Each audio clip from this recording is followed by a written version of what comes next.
White House Chief of Staff Mark Meadows went on Fox and Friends to claim that Trump is the only president.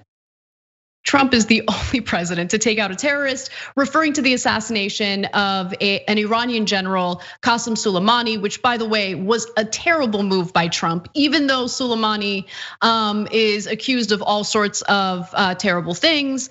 Let's keep it real, that could have launched a full-blown war with Iran, and it wasn't a good idea, and hasn't really done anything when it comes to stopping Iran from trying to develop a nuclear weapon, which is what Trump's stated goal was to begin with. But nonetheless, let's take a listen to Mark Meadows forgetting that Osama bin Laden was taken out by the Obama administration. This is the only president who actually went after a terrorist and took him out. How do we know that? We saw it in real time where this president took on a threat.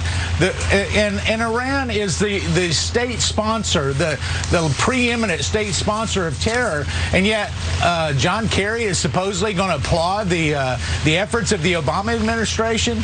So again, the Obama administration carried out a successful mission using SEAL Team 6 to not only find Osama bin Laden, but they took him out. That was a huge day. And look, what I find so incredible is we work with terrorists all the time. Donald Trump is allies with the Saudi government. He's buddies with the Saudi, MBS, Mohammed bin Salman. He's friends with Saudi royals who carry out acts of terror all the time against their own people, against the people of Yemen, which we assist in. And so, the argument that we need to take out terrorists is ridiculous, when in reality, we pick and choose. We pick winners, right, when it comes to terrorists.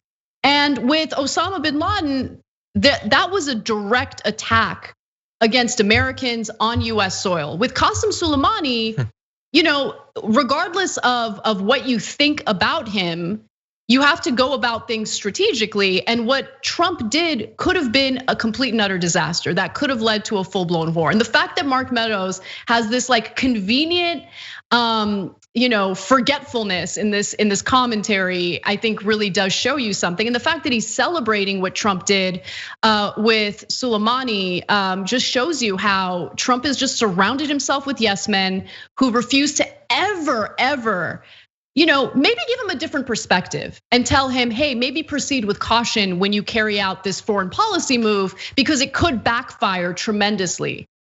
Yeah. I mean, it's just the gaslighting is just so thorough. I didn't see the context of it. Was he corrected about the only administration thing? Was he? I don't think so. Not in that interview.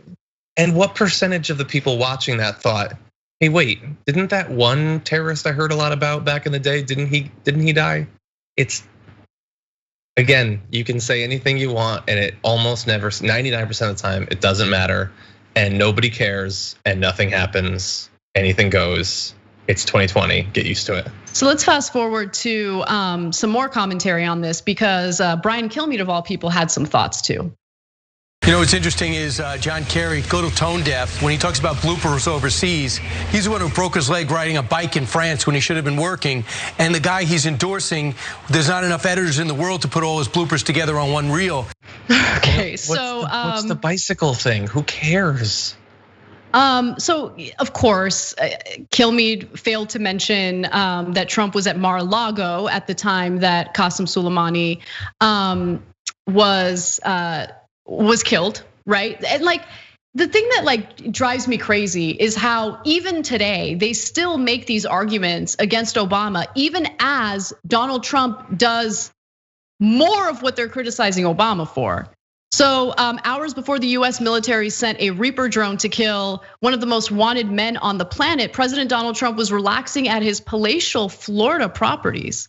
In the morning, he played 18 holes at Trump International, his West Palm Beach golf club, okay? He also failed to comment on any of Trump's golf trips amid the pandemic, and there have been many of them. I'll give you one of the headlines. This is by The Guardian on August 1st. Trump heads to his own golf clubs as COVID-19 surges and jobless benefits expire. President makes 283rd golfing trip of his term, according to CNN count, as coronavirus death toll passes 153,000. By the way, now we're quickly approaching 174,000 deaths because of this virus that has not been appropriately responded to by the Trump administration.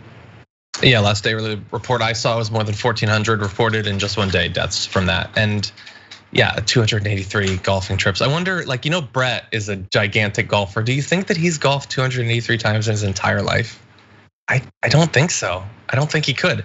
Yeah, it's insane. I don't get the bike thing about John Kerry. Doesn't matter. I was just gonna say, Brett's not president. Brett can golf all he wants as long as he's around to help me produce this show. No, 100%. But I'm saying to fit that in just a couple of years, I don't know if I've done anything in 283 times in the past 2 years. It's so absurd. And for how much Fox News made the fight against terrorism, the faux patriotism, support the troops, all of that. They made that so not just core to their message during the big years of the Iraq War, but that was the entirety of it and of their politics. Everything was about that. For them to not care when Osama bin Laden died, like it didn't even matter to them. It was so fundamentally fake. And to now basically be rewriting history and implying that it didn't happen, or that at the very least it didn't matter that it happened, is just so bizarre. Honestly, they're not expected to keep to literally anything, no matter how core to their value system, their ideology. It's all contingent on what's happening today, what's convenient today. Want to win a free electric scooter? Well, our partners at Aspiration and Zoom Electric are making it possible. All you have to do is head to tyt.com/greensummer for your chance to win.